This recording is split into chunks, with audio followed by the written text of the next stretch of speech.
الحمد لله الذي نحمده ونستعينه ونستغفره ونؤمن به ونتوكل عليه ونعوذ بالله من شرور أنفسنا ومن سيئات أعمالنا من يهده الله فلا مضل له ومن يضلل فلا هادي له ونشهد أن لا إله إلا الله وحده لا شريك له ونشهد أن محمدا عبد الله ورسوله أرسله الله تعالى بالهدى ودين الحق ليظهره على الدين كله وكفى بالله شهيدا فصلى الله عليه وسلم تسليما كثيرا كثيرا أما بعد فإن أصدق الحديث كتاب الله وخير الهدي هدي محمد صلى الله عليه وسلم وإن شر الأمور محدثاتها وإن كل محدثة بدعة وكل بدعة ضلالة وكل ضلالة في النار.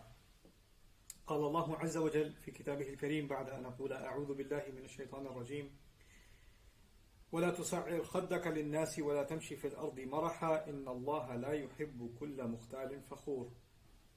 رب اشرح لي صدري ويسر لي أمري واحلل عقدة من لساني يفقهوا قولي اللهم ثبتنا عند الموت بلا إله إلا الله اللهم اجعلنا من الذين آمنوا وعملوا الصالحات وتواصوا بالحق وتواصوا بالصبر آمين يا رب العالمين. Once again, everyone, Assalamu alaikum wa rahmatullahi ta'ala wa barakatuh. And this week I will be speaking with you, continuing the conversation from last time, ayah number 18 of Surah Laqman, the advice a father is giving to his son. The first part of that advice, for the most part, I spoke to you about وَلَا تُسَعِّرْ خَدَّكَ لِلنَّاسِ, don't turn your cheek away from people, meaning don't turn your face from people. And we tried to analyze what the implications of that phrase could be. There's one thing I left out that I realized I should have mentioned last time.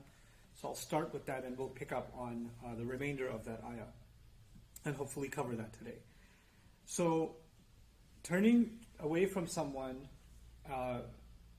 the ayah did not specify the reasons for it. This is an important observation. So Allah did not say don't turn your face away from people out of arrogance, or don't turn your face away from people out of, pride, anger, arrogance, or dismissal, whatever else, right? So there could be a multitude of circumstances and any number of reasons where a person might feel they're justified in acting a certain way towards somebody else. And they can tell themselves, we're very good at rationalizing our own behavior. So if I do something terrible, I can say, yeah, I know that's terrible, but, and then I have a set of excuses for myself that justify what I did. So even though I know it's bad, I can tell myself it's not that bad, right? So what Allah did here is, He didn't give the bad reasoning, because then somebody can even tell themselves, well, I didn't do it for that reason, therefore it's not that bad, right? So He kind of made it a blanket statement of not turning away. Now, one of its manifestations that I think we should think about, really seriously think about, is there's this notion in the Quran about making someone feel worthless, making someone feel not worthy of even a conversation, making someone feel little, to make someone feel little. And actually the concept of being little and being humiliated are associated with each other. So saghar in the Quran, which comes from the word saghir is small, saghar is actually humiliation. And when the devil was being removed from the company of Allah and the angels and all of that, when he was being expelled, Allah told him, innaka minas saghirin, you are from those that are small. In other words, you're humiliated and you're insignificant. You're being made insignificant. Now, how do you make somebody feel small? You and I can be in a difficult conversation, and or somebody says something we didn't want to hear, or you hear something outrageous, and you want to give a response, and you decide not to give a response. You decide to just stay quiet, right? That's a good thing. Instead of being impulsive and exploding on somebody and putting them in their place, or giving them a zinger right back. Oh yeah, if you can say that, I can say 10 more things to you, or I can raise my voice. We've already studied in the Quran, that's actually coming to lower your voice, right? So, and a'rid anil jahilin, ignore people that are being outrageous. That's there too. But being silent when somebody's being erratic, when somebody's being outrageous, that's something else. This ayah is about something else. This ayah can also apply in us doing something wrong. When somebody's talking to you, one way you can avoid dealing with something is somebody comes and talks to you, hey, I need to talk to you about what happened last week. or I need to bring up that issue with you, and you say, I don't have time for this. Don't bring it up. No, I'm not going to deal with it. Don't waste my time. Oh, not that again. Or one way or the other, you avoid the subject by not dealing with it at all. And that's another kind of turning your cheek. And this could be also done by, hey, I need to talk to you, no response. I need you to tell me what's going on, no response. And what they call the silent treatment to somebody. So you can be, driving together and you're asking, your parent, or a parent is asking child, or siblings are asking each other, hey, so how was your day? No answer. What's going on? No answer. Complete silence. And when you give somebody complete silence, in their mind, why are they ignoring me? Why aren't they answering anything I'm saying? Are they angry with me? Did I do something wrong? Are they, upset with me? Are they just ignoring me because I don't think I'm worth? There's all kinds of negative thoughts that come out, don't they? The point being, if you don't make yourself clear, and you think that you're silent, and your silence could be for good reasons. Oh, I was silent because I was thinking about something, I was lost in thought, I was distracted. Could be something innocent. Or I was silent because I was just thinking of how to respond and I couldn't come up with an answer quickly. Or I couldn't respond because, in fact, I was angry and I was thinking the wrong thing, so I wanted to calm down before I answered.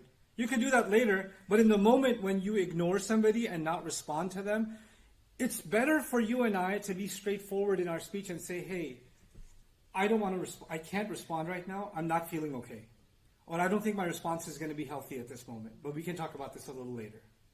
And if you have in family those kinds of situations, it's on me and on you when somebody says that to us to say, I understand, we'll talk about it later. Instead of, what do you mean you can't talk about it right now? The person's already overwhelmed, we poke at them some more until they explode. Let them be. Let them be. But if you and I start just ignoring a person completely, they're just not even saying that I need space, not even saying that I need to think about it, not even saying I'm a little bit upset right now, let me just calm down, or whatever. If you need to say something, just say it. Or if you say, I don't have a response at the moment, or I don't want to talk about this at the moment, that's okay, but at least you give a dignified response. Silence on its own and just completely ignoring someone is not a dignified response. It's actually an arrogant response. Whether you're being arrogant or not, it will be received as arrogance by somebody else. It'll be received as, I'm not worthy of a response. You think I'm worthless. And that's how it will be perceived. And that can become a form of arrogance. So it's not just about, well, I didn't mean that, so it's okay. It's not just about what you and I mean. It's also about the effect on somebody else's feelings. You see? So it's not always just about intentions. It's also sometimes about unintended consequences. And turning our face away from somebody, ignoring somebody, or giving somebody the silent treatment, even if we may have justified reasons, can actually have unintended consequences. And they're being avoided. The intention has been removed from the equation just to get away from that habit. Just don't ignore somebody just for the purpose of ignoring them, whatever your reasons are. If you need to ignore them, if you need to take the space, even the Quran said it, إِذَا خَاطَبَهُمُ الْجَاهِلُونَ قَالُوا سَلَامًا. They respond peacefully. Salama can be a hal there too, not just a maf'ul bih. So it could be they respond saying peace, and it could be they respond in a peaceful manner and say, we don't want to, we don't want to engage in this conversation further. Or even when Allah says when they walk into a company of conversation or a social gathering in which there is laghu, there's useless talk going on, or there's evil conversation going on. He says marru kirama, they pass by dignified. What that means is they maintain their dignity and they also don't humiliate the people that are doing the wrong thing. They can maintain a sanctimonious approach for themselves and for others. They can actually be dignified for themselves and others, even if they don't want to take part in something wrong. So we have to be mindful of that. But now we come to today's subject matter, what Allah connected, these concepts Allah connected with each other. The next advice He's giving His son in the same ayah is وَلَا تَمْشِ فِي الْأَرْضِ مَرَحًا إِنَّ اللَّهَ لَا يُحِبُّ كُلَّ مُخْتَالٍ فَخُورٍ. I'm going to dedicate a little bit of time in this khutbah to two words, marah and fakhur. Those are kind of a little bit difficult words, or rich words, and I don't think we should pass over them quickly. In fact, there are three words. There's marah, and there is mukhtal, and there's fakhur. So we're kind of getting, mukhtal is easier, so we'll give a little bit less time to that. But marah and fakhur are more rare, and I think we need to really dig into what they mean and get the most out of this ayah. So let's talk about this word marah, What is Allah saying? He's saying, don't walk on the earth with marah. So I won't translate that word yet. Don't walk on the earth with marah. Right? Now, simple translations might say, don't walk on the earth with arrogance. Don't walk on the earth with pride. Don't walk on the earth with overconfidence. But as we'll see, there's much more to it than that. And that's not even the direct implication of the word. So, المعنى المحوري تسيب الشيء اللطيف بقوة وخفة من أثناء ما يمسكه. The overall meaning of the words that come from this root, mim, ra, and ha, is actually when something exits something smoothly or easily. Easily exiting one thing from the other. So, what are the examples of that? مِزَادَةٌ مَرِيحَةٌ لَا تُمْسِكُ الْمَاءَ. If it's a container, that's mariha from the same word. A marah container is one that water leaks out of it easily. So water now escapes easily from it. Okay? وَأَرْضٌ مِمْرَاحٌ, an earth, a piece of land, that's mimrah, is when the plants come out of it very easily. وَقَوْسٌ مَرُوحٌ, and a bow is called maruh from the same origin, when the arrow goes pretty quick out of it. It releases quickly out of that bow. وَعَيْنٌ مِمْرَاحٌ, an eye is called mimrah when it's easy for a person, they cry easily. Like the waterworks come out quickly, right? So they say, شَدَّ سَيَلَانُهَا. مَرِحَةِ الْعَيْنِ, when the eye was having marah, it meant that the tears wouldn't stop. They just kept easily flowing and flowing and flowing. مَرِحَةِ الْأَرْضُ بِالنَّبَاتِ أَخْرَجَتْهُ. The earth, again, plants coming out quickly would be مَرِحَةِ الْأَرْض. And then when the crop comes out and finally the grain pops open, easily releases, that's also called marah. So, and the most interesting use of it is actually used for a horse.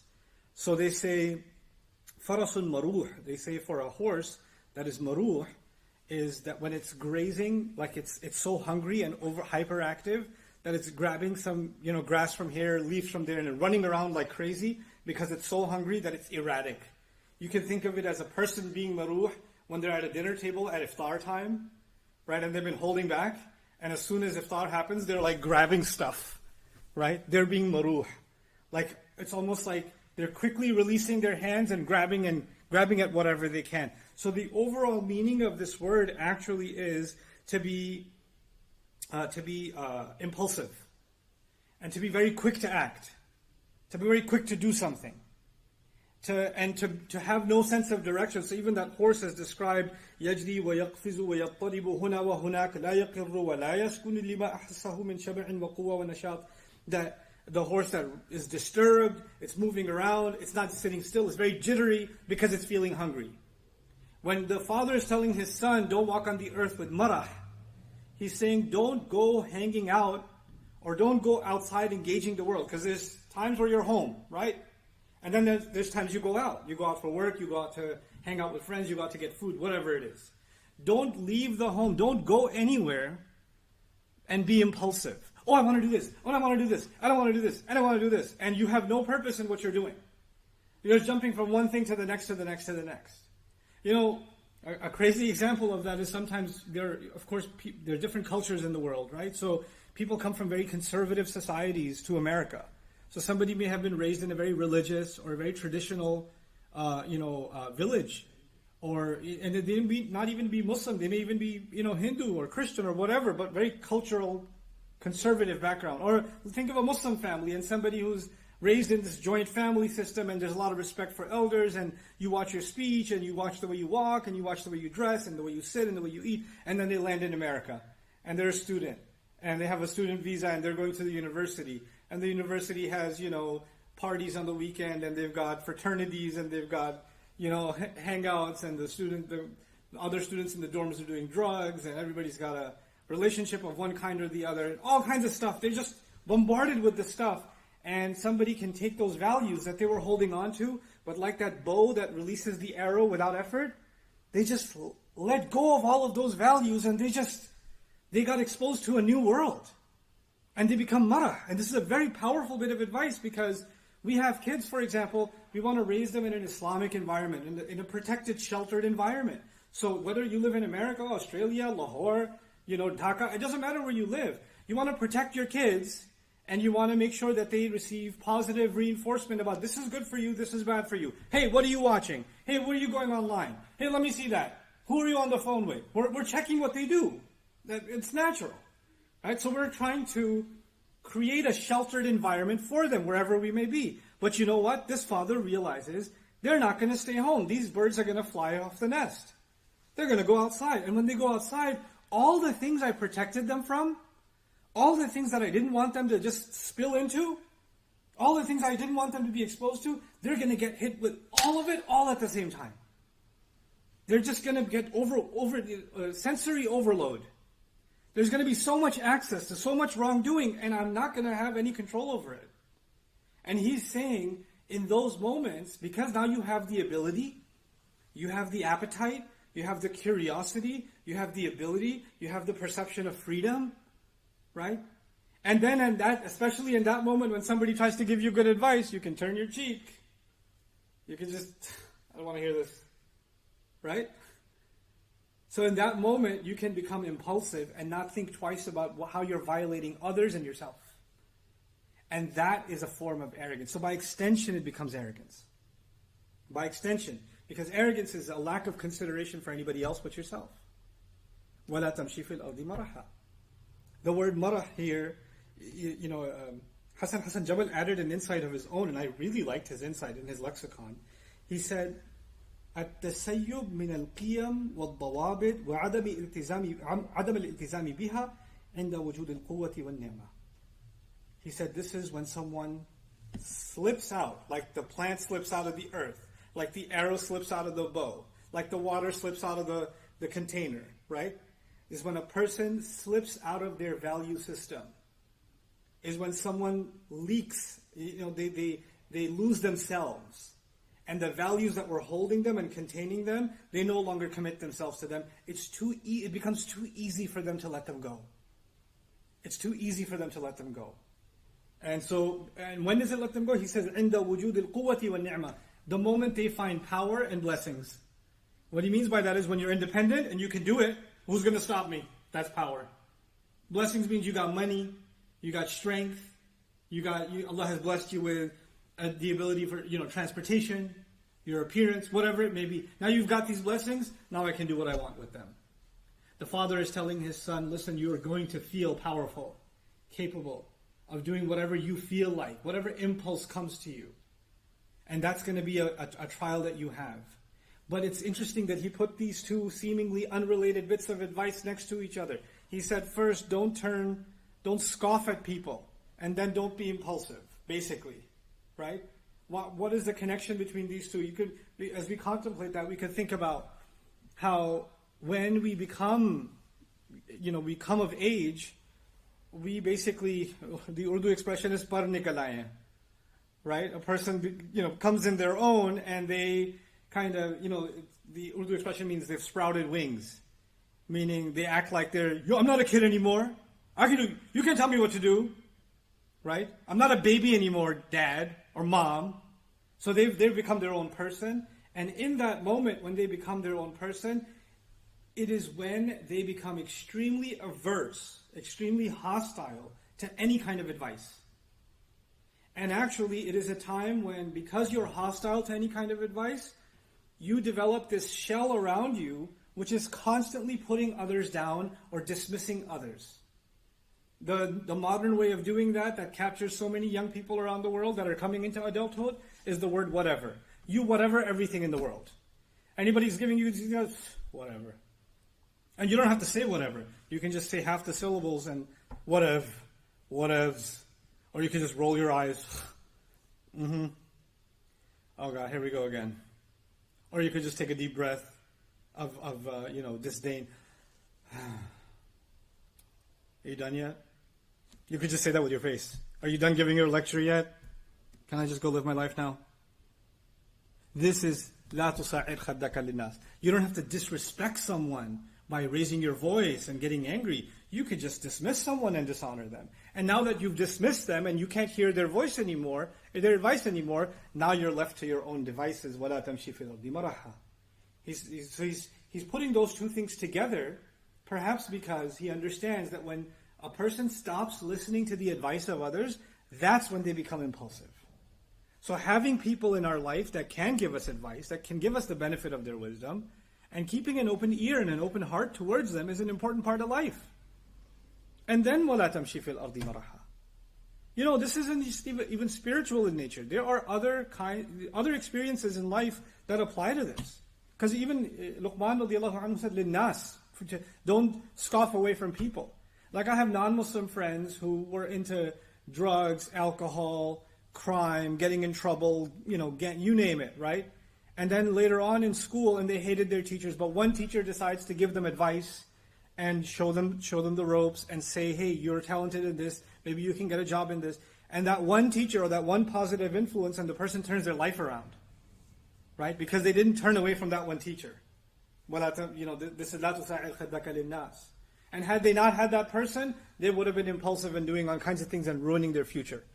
And they look back and say, I saved myself, and we look at it as Allah saved this person because they had someone that they could listen to.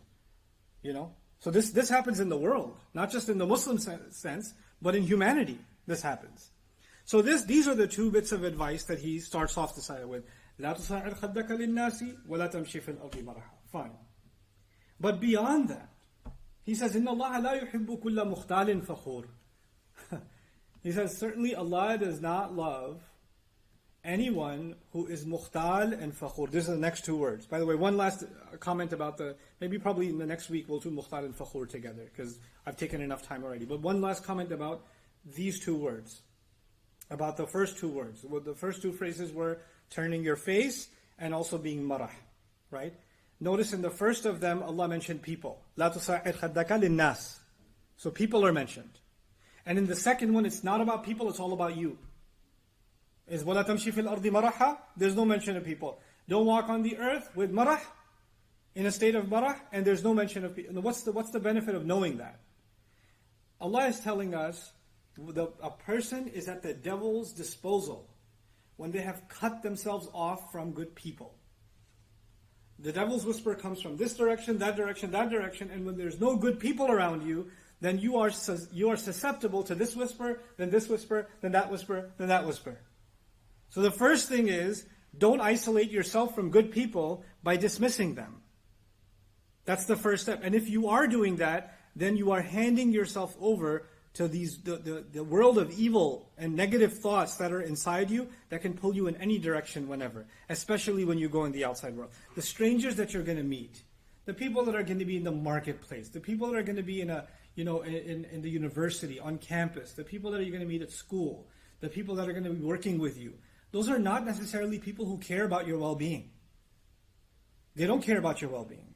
They care about themselves.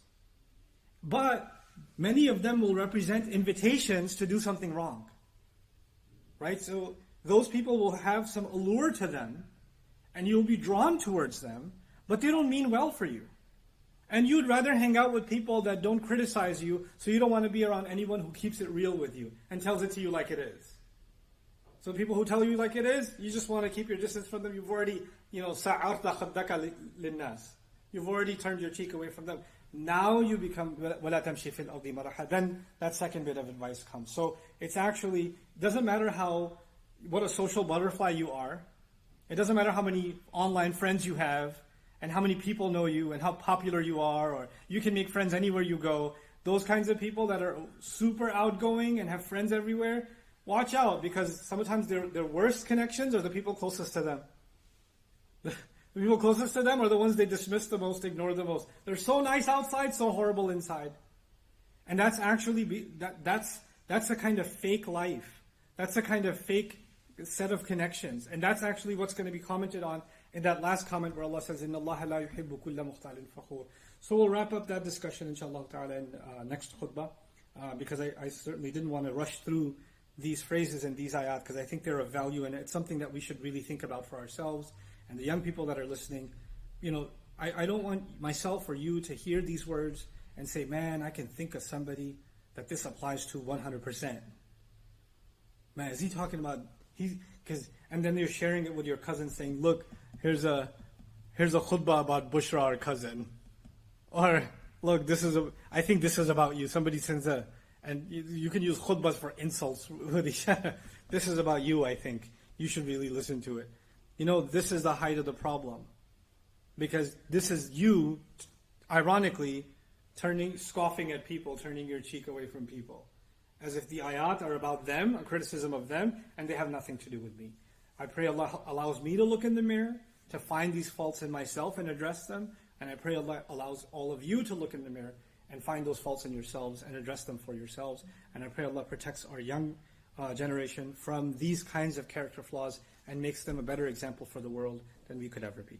بارك الله لي ولكم في القرآن الحكيم ونفعني وإياكم بالآيات والذكر الحكيم.